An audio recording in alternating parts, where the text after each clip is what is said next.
should start with Biot-Savart law, which is very important part of magnetic effect of current. This is the first condition जो पहली बार अपन लोग 12th में पढ़ रहे हैं. तो Biot-Savart law क्या बोलता है समझो. Biot-Savart law ये बोलता है कि यदि कोई कंडक्टर है हमारे पास, उसकी लेंथ इनफाइनाइट हो सकती है, उसकी लेंथ फाइनाइट हो सकती है, कुछ भी हो सकती है, लेकिन इसमें से करंट फ्लो हो रही है, इसमें से करंट फ्लो हो रही है. तो यदि इसमें से कोई करंट फ्लो हो रही है तो इसके चारों तरफ ऑब्वियसली बात है एक मैग्नेटिक फील्ड बनेगा कहीं भी. उस करंट कैरिंग कंडक्टर के पोजीशन से परपेंडिकुलर डिस्टेंस पर मैं एक पॉइंट कंसीडर करता हूं, एक पॉइंट कंसीडर कर रहा हूं. वो पॉइंट कंसीडर करने के लिए क्या रीजन है कि मेरे को उस पॉइंट पर एक छोटा सा मैग्नेटिक फील्ड चाहिए इस लेंथ ऑफ द कंडक्टर के कारण से.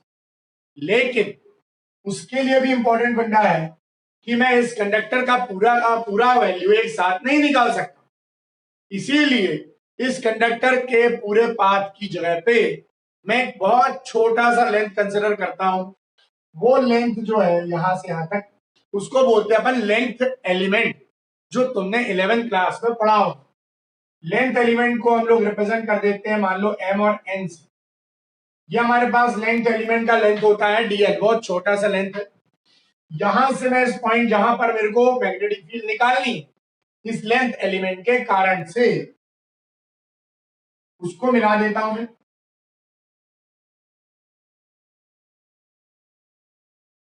इस पॉइंट को यहां पर मिला देता हूं, ऐसा ज्वाइन कर देता हूं मैं.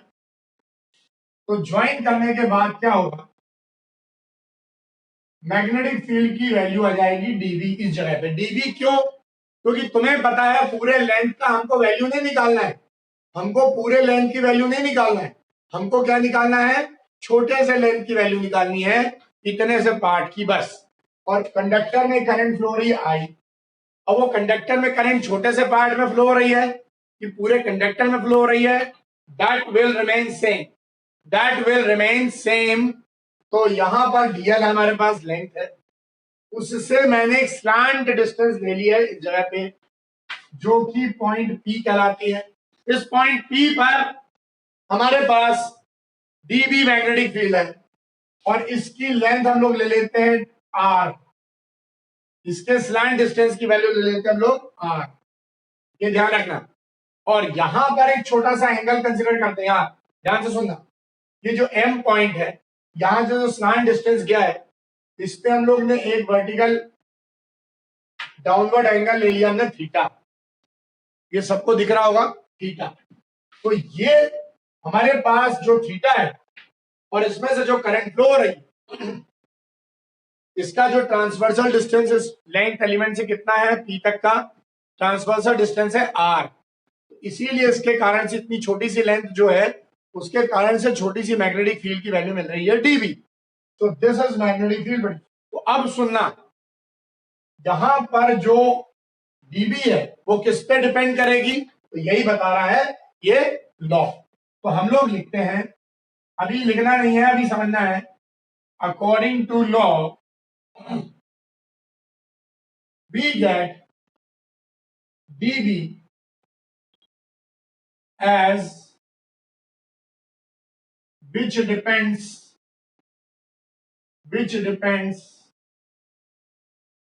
upon some factors such as कुछ फैक्टर्स पे ये dB की वैल्यू डिपेंड करती है. तो किन फैक्टर्स पे डिपेंड करती है, let's see. dB, first point, dB depends upon the amount of current flowing through the conductor.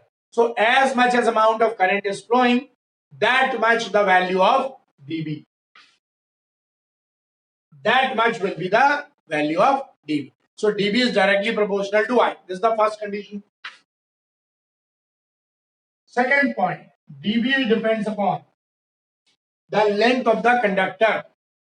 जितना छोटा सा लेंथ होगा उतना कम डीबी होगा, जितना ज्यादा लेंथ होगा उतना ज्यादा डीबी होगा। मतलब ये भी क्या हुआ, directly proportional. DB will be directly proportional to dl. Third one, dB directly proportional to इसका जो वर्टिकल एंगल दिख रहा थीटा, उसका साइन थीटा। क्यों साइन थीटा? साइन थीटा इसीलिए क्योंकि जो साइन थीटा है वो एक वेक्टर का कंसेप्ट है, और तुम्हें पता है कि कोई भी वेक्टर प्रोडक्ट का जो रिजल्ट होता है उसमें साइन थीटा होता है। वेक्टर प्रोडक्ट बोल रहा हूं मैं, वेक्टर प्रोडक्ट मतलब वेक्टर के अकॉर्डिंग क्रॉस प्रोडक्ट। तो ये जो डीबी है उसमें क्या आता है, साइन थीटा, क्योंकि बी जो है वो एक वेक्टर क्वांटिटी है, इसलिए इसके रिजल्ट में हमेशा साइन आएगा, ना कि cos. So dB depends upon the sine of the angle, slant angle. Now fourth one, dv will be inversely proportional to the square of the slant distance या distance. dv is inversely proportional to r square. I think you can understand easily कि जब भी कोई distance के respect में बात की जाती है तो वो स्क्वायर ऑफ द डिस्टेंस होता है। तो यहां पर dv is inversely proportional to r square. ये सभी को यदि आपने मिला दिया तो फिर मेरे को एक नया रिजल्ट मिलता है, और वो जो नया रिजल्ट आएगा यहां पर वो कितना होगा, dv directly proportional to I dl, थोड़ा सा दूर लिख रहा हूं, dv directly proportional to I dl sine theta whole upon r square. तो dv जो होगा, यहां पर प्रोपोर्शनैलिटी हटाओगे आप तो एक कांस्टेंट लगाओगे, that constant will be k I dl sin theta by r square. This is not enough. Why? Because k must have some specific value. So where you may write k equal to mu naught by 4 pi. ये क्या होता है? अब ये जल्दी से diagram बनाओ और ये जल्दी से लिख लो बायट सेवर्ट लॉ के बारे में कि यदि कोई करंट कहीं कंडक्टर में अपन मैग्नेटिक फील्ड निकालना चाहते हैं तो उसके लिए हमको पहले डीएल चुनना पड़ेगा उसमें, और उससे स्लैंट डिस्टेंस आर पर मेरे को किसी पॉइंट पर छोटा सा मैग्नेटिक फील्ड डीबी चाहिए। तो वो किस पर डिपेंड करता है, वो ये। तो इसको जल्दी से लिखो फिर अपन आगे बढ़ते हैं। जल्दी से लिख लो everyone, those who have not written yet, do it fast.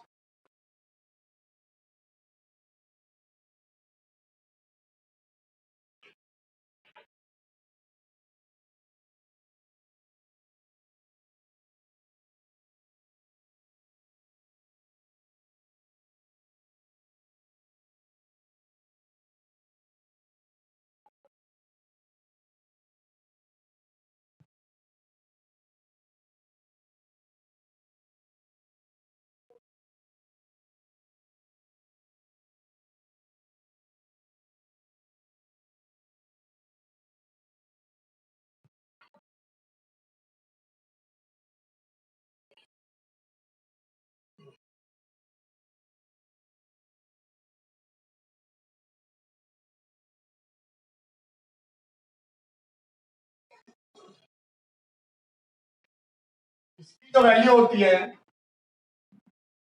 याद रखना सब लोग, 10⁻⁻7 यूनिट।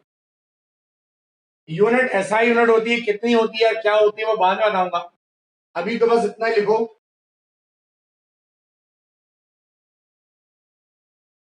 10⁻⁻7 यूनिट एसआई यूनिट होती है ये। पहले इसको जल्दी से बना लो, लिख लो, फिर अपन आगे चलते हैं। लिख लें तो बता दें जल्दी से मुझे।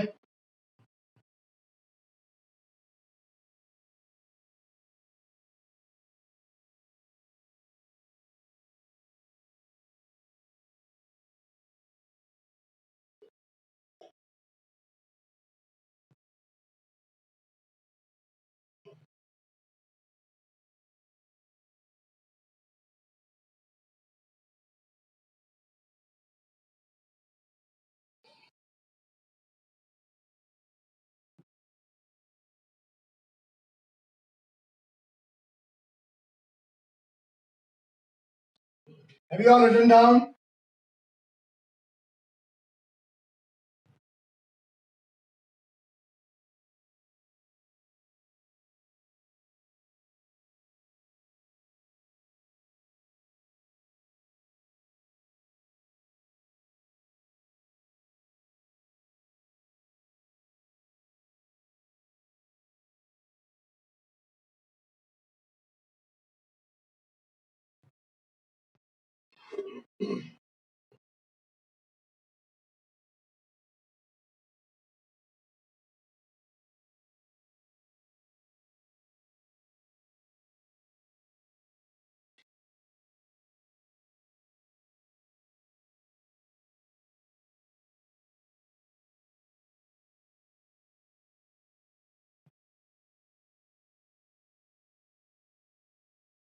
ऐसे लिख लिया। हाँ गर्ल्स बॉयज सबने लिख लिया? यस सर लिख लिया। तो देखो आगे बढ़ते हम लोग। ये यहाँ पर इसके कंडीशन को ये मिटा दे रहा हूं फिलहाल इस तरफ को, क्योंकि तुम लोगों ने ये लिख लिया होगा इस तरफ का। देखो ये मैं मिटा रहा हूं इस तरफ।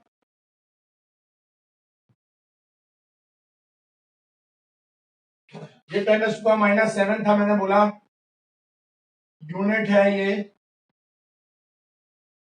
10⁻⁷ इतना यूनिट। अब बात आती है कि ये म्यू नॉट क्या है, जिसको नहीं पता है मैं फिर से बता रहा हूं। Mu naught is nothing but permeability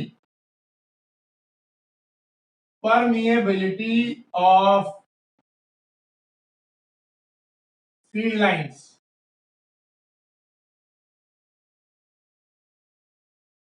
field lines की permeability. What do you mean by permeability?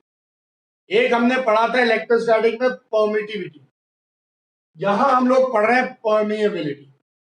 Permittivity का वो फ्री स्पेस का होता है, मतलब सिंपल सी बात है, मैं तुमको इस तरीके से समझा सकता हूं कि यदि मान लो आप कहीं पेनेट्रेट करने की कोशिश कर रहे हो, एंटर करने की कोशिश कर रहे हो किसी पर्टिकुलर मीडियम में, किसी पर्टिकुलर एरिया में, तो उस एरिया को रिस्ट्रिक्ट करने वाला यदि आपसे ज्यादा पावरफुल है तो वो आपको परमिट नहीं करने देगा, वह एंटर नहीं करने देगा। तो वो उस मीडियम की परमिटिविटी हो गई कि वो आपको कितना अलाउ करता है जाने के लिए अपने में से। लेकिन यदि आपकी स्ट्रेंथ